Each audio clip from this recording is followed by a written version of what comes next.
ओम शांति। बाबा हमें अक्सर कहते हैं कि बाबा की याद में एक भोजन खाना है और याद में ही बनाना है, लेकिन अक्सर आत्माओं की शिकायत होती है कि हम खाना तो बाबा के साथ शुरू करते हैं, लेकिन फिर और संकल्प आने लग जाते हैं, मन बुद्धि कहीं कहीं और भटकता रहता है। तो क्या ऐसा कुछ हम युक्ति लगा सकते हैं जिससे हम सारा का सारा खाना बाबा की याद में खाएं? हम ब्राह्मण बाबा को बुलाते हैं, बाबा की वाइब्रेशन से खाने को प्योरीफाई करते हैं, बाबा को खिलाते हैं और फिर खाना शुरू करते हैं।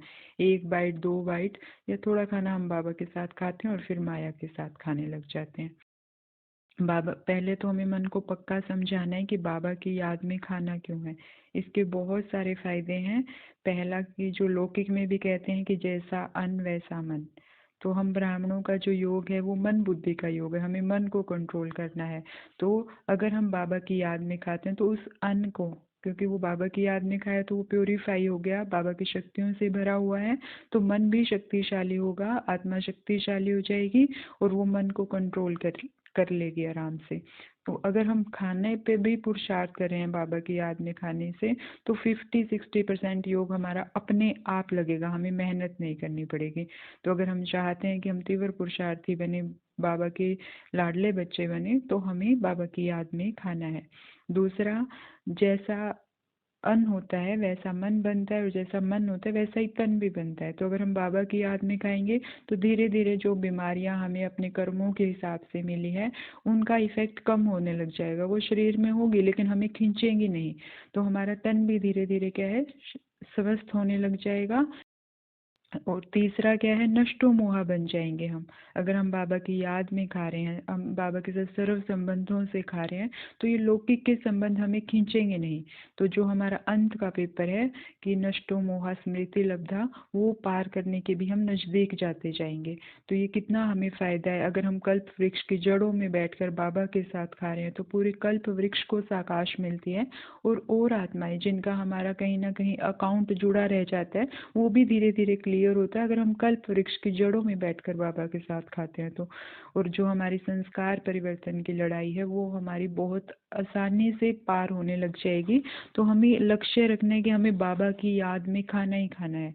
जब भी खाने बैठें तो मन को पक्का समझा दें कि कुछ भी हो जाए मुझे बाबा की याद में खाना है, क्योंकि बाबा हमेशा कहते हैं जहाँ दृढ़ता है वहाँ सफलता है ही है। तो पहले तो खुद को दृढ़ संकल्प, बाबा की याद में खाने के फायदे मन को बार बार समझाएंगे तो बाबा की याद में खाने की कोशिश करेगा। अब हम युक्ति क्या लगा सकते हैं बाबा की याद में खाने के लिए?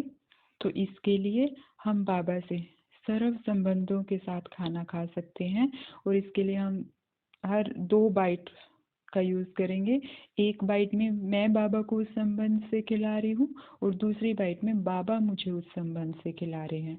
और इसमें उस संबंध से हमें जो प्राप्ति होती है उसको इमर्ज करेंगे। जैसे पहला हम बाबा के साथ शिव पिता के रूप में खा सकते हैं कि शिव बाबा को मैं आत्मा खिला रही हूँ। तो लौकिक में पिता क्या चाहता है? लौकिक में पिता चाहता है कि मेरा बच्चा शक्तिशाली हो, किसी से हारे नहीं। तो बाबा से मुझे क्या मिल रही है? जब हम बाबा को खिला रहे हैं तो बाबा को देखिए, निराकार बाबा को, और बाबा से शक्तियाँ मुझे आत्मा में आ रही है, बाबा से शक्तियों की बारिश हो रही है जैसे। और दूसरी बाइट में बाबा मुझे खिला रहे हैं तो उसमें क्या देखें, खुद के स्वरूप को देखें कि मैं आत्मा बिल्कुल शक्तियों से भरपूर हो गई हूँ, बाबा समान मास्टर सर्वशक्तिमान हो गई हूँ। तो ऐसे ही फिर हम दूसरा संबंध क्या ले सकते हैं, टीचर के रूप में। टीचर से हमें लौकिक में ज्ञान मिलता है तो बाबा को देखें, शिव टीचर को खिला रही हूँ, शिव टीचर क्या है, ज्ञान सूर्य, तो बाबा से ज्ञान की बारिश हो रही है। फिर बाबा मुझे खिला रहे हैं, मतलब मेरे शिव टीचर मुझे जैसे गिफ्ट मिलती है तो गिफ्ट के रूप में खिला रहे हैं और मुझे उस ज्ञान का स्वरूप बना रहे हैं। और इसमें हम नवीनता लाने के लिए क्या कर सकते हैं, जो उस दिन की मुरली का स्लोगन है, तो शिव टीचर मुझे उसका स्वरूप बना रहा है, तो इससे थोड़ी हमारी नवीनता भी रहेगी और मुरली का पॉइंट भी याद रहेगा। तो शिव टीचर से जब हम खा रहे हैं या खिला रहे हैं तो उस दिन की मुरली का जो स्लोगन है उसका स्वरूप बने। तीसरा हमारा रिलेशन होता है सतगुरु का, कि मैं सतगुरु को भोग लगा रही हूँ, भगवान खुद सतगुरु के रूप में है, तो हम शिव सतगुरु को खिला रहे हैं। तो सतगुरु से हमें शांति मिलती है, तो बाबा से शांति की किरणें आ रही है। और फिर जब मेरे शिव सतगुरु ने भी मुझे प्रसाद दिया है तो वो मुझे खिला रहे हैं, तो उससे मैं अपने स्वरूप को देखें कि मैं आत्मा शांति का सागर, मास्टर शांति का सागर, बिल्कुल शांत हो रही हूँ। हर कर्मेंद्री बिल्कुल शांत हो रही है। और इसमें हम नवीनता लाने के लिए उस दिन की जो मुरली का वरदान है, उस वरदान का मेरे सतगुरु मुझे स्वरूप बना रहे हैं, मुझे वो वरदान दे रहे हैं। तो ऐसे हम सतगुरु के रिलेशन में। चौथा रिलेशन जो हम ले सकते हैं वो है शिव माँ का। लौकिक में माँ क्या चाहती है कि मेरा बच्चा हमेशा सुखी रहे। तो शिव माँ को जब खिला रहे हैं तो देखेंगे कि माँ का सुख स्वरूप है, सुख की किरणें आ रही है। और फिर शिव माँ मुझे खिला रही है तो उसमें खुद के स्वरूप को कि मैं आत्मा सुख स्वरूप बन रही हूँ। हर कर्मेंद्रिय सुखदाई, हर बोल सुखदाई, हर वचन सुखदाई। मेरी माँ मुझे ऐसा बना रही है कि मैं दुख का नामो निशान मेरे जीवन से मिट रहा है, मैं आत्मा सुख स्वरूप बन रही हूँ। फिर इसमें हम एक किसी किसी का अगर अपने सासू माँ से अकाउंट है गहरा तो हम शिव सासू माँ को भी खिलाएं। और लौकिक में जैसे सासू माँ चाहते हैं कि हम उनके बहु गुणवान हो, तो शिव सासू माँ मुझे क्या कर रही है, दिव्य गुणों से भरपूर कर रही है। जब वो मुझे खिला रही है तो मुझ में दिव्य गुण भर रहे हैं। तो ऐसे हम इस रिलेशन को भी मर्ज कर सकते हैं माँ में। और तीसरी हमारी माँ है ब्रह्मा माँ।